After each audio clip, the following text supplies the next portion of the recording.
you can approach, if you take an organization, a large organization, big enterprise, you can approach risk assessment from a top-down approach, right?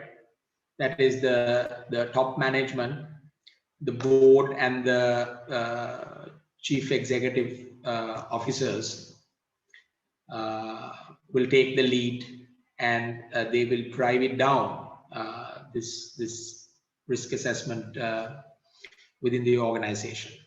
There are advantages and disadvantages of this approach, right? The other approach is bottom-up risk assessment, where you sort of start with the bottom layers of the organization. The factory lines of the organization, the lower staff of the organization, the customer facing staff of the organization, and then you sort of work your way up through the organization. So bottom up approach, right? And again, in that one also you have advantages and disadvantages. So advantages of top down risk assessment is that it will help you to do it enterprise wide. You will be able to sort of, because it's coming from the top, it's easy to do cover the whole organization, right? And the most significant strategic risks for the organization can be captured quickly, because it's starting from the top, and because the top is more focused on strategy, you will obviously be starting with strategic risks, right? And then coming down to business risks and operational risks.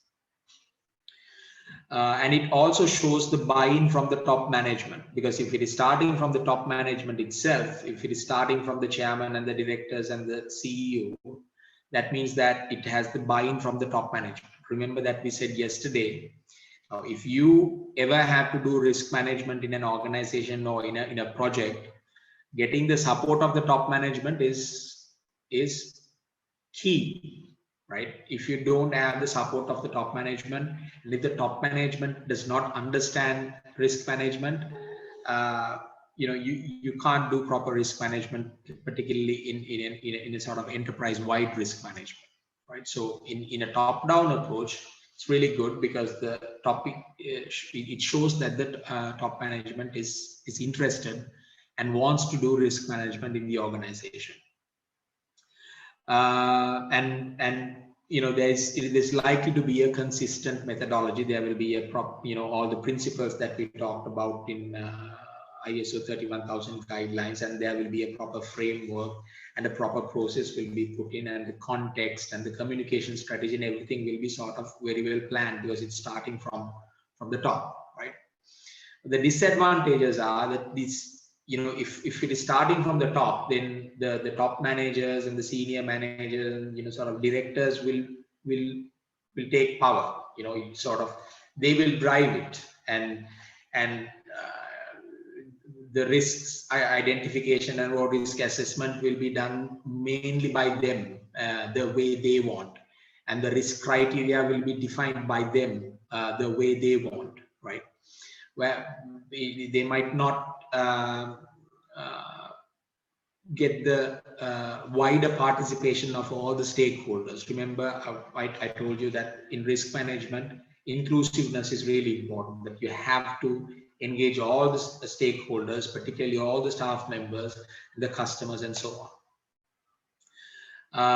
And if it is a large organization, sometimes the top management is not really aware of the internal operations and the risks involved there.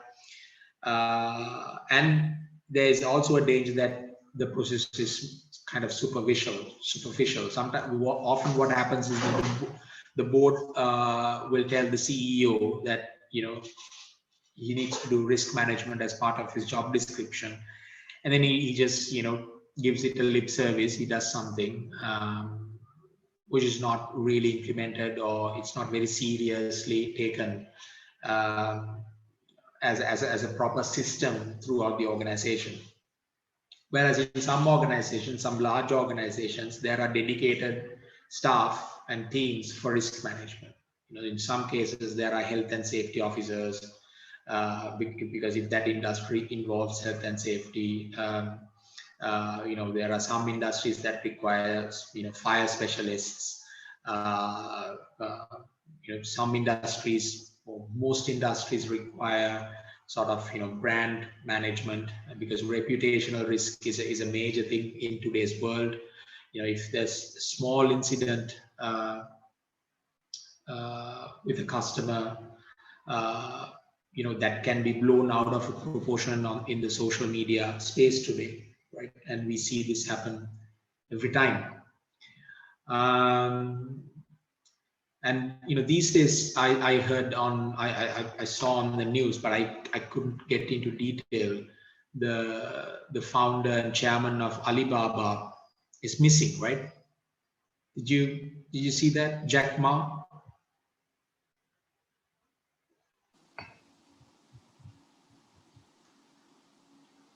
Did you see that news? Did any of you see that news? Nothing, I heard of it. You heard of it? Yes, my brother was telling me about it. Yeah, I mean, Jack Ma is a Chinese billionaire, the founder of Alibaba. He's a very inspirational and charismatic person. It's suspected that he's missing, and maybe it's not a big deal, but you can imagine, now that's a risk, right? If you think about it, the founder of that organization went missing. I mean, did they identify that before? I don't know. Maybe they had, maybe they did.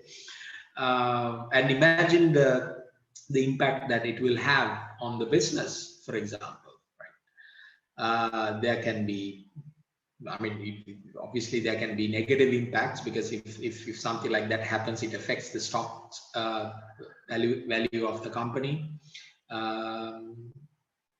It might have a positive impact also in some cases, because it will give more sort of more publicity to Alibaba, the website, and sort of people might use it more. Who knows? I mean, these are all uncertainties, right? These are risks, and the risk managers, or a proper manager's job, is to sort of identify these risks and be prepared to manage those risks. I'm sure that they might have identified risks to Jack Ma. I'm sure he must have been insured. There might have been heightened security for him, etc., etc. Who knows? We'll see very soon. We'll get to know soon. And another disadvantage is that if it is done from a top-down approach, the new risks that might come from the operational level might not be identified, because it's sort of taken at the top level, the superficial top level. Whereas if it is a bottom-up approach, advantages are there's a significant buy-in from all levels within the organization. Obviously, if it is coming from bottom-up, everybody will be involved, and everybody will be happy to sort of be part of this risk management process.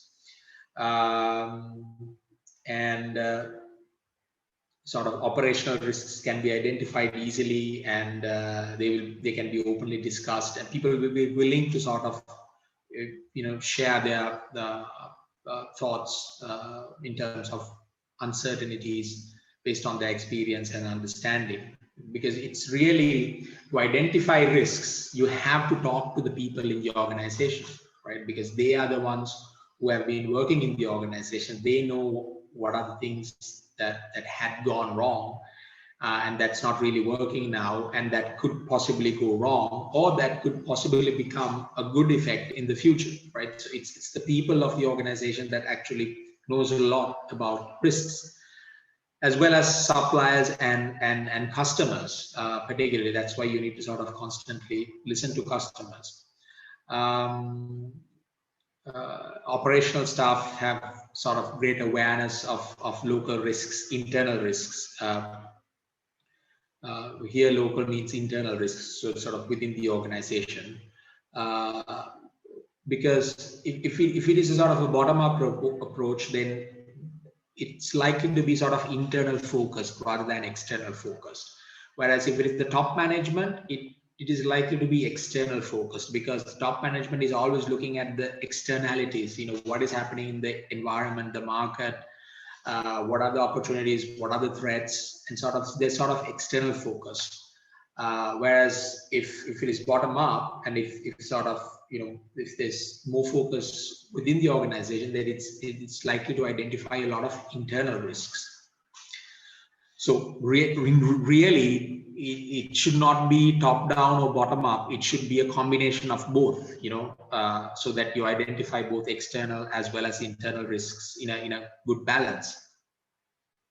And the methodology can be varied according to local norms and culture. So it might be difficult to sort of, like, if you imagine, now I worked for a global organization for over 7.5 years, and it had branches in 110 countries, headquarters in London.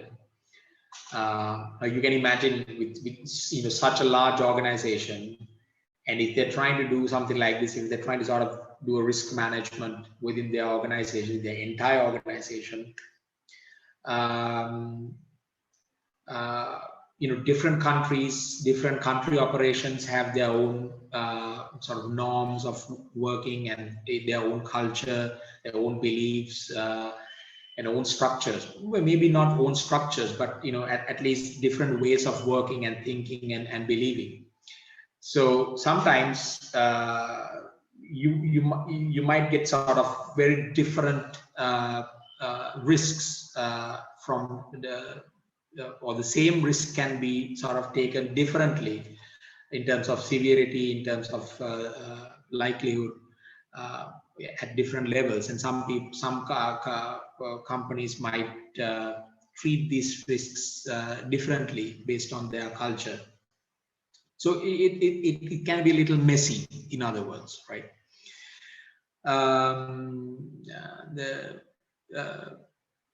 Or in this case, as an advantage, it's that's a disadvantage. If you take that as an advantage, is that it can be customized to whatever that country's operation or the local operation. That is also an advantage in some cases, rather than sort of putting a blanket process across the organization.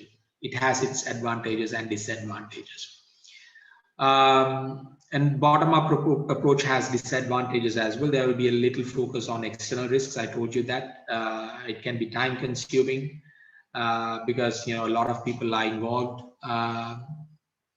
and sometimes it can get very detailed, and sort of different groups will function independently. That's what I mentioned earlier. And again, new risks might not be identified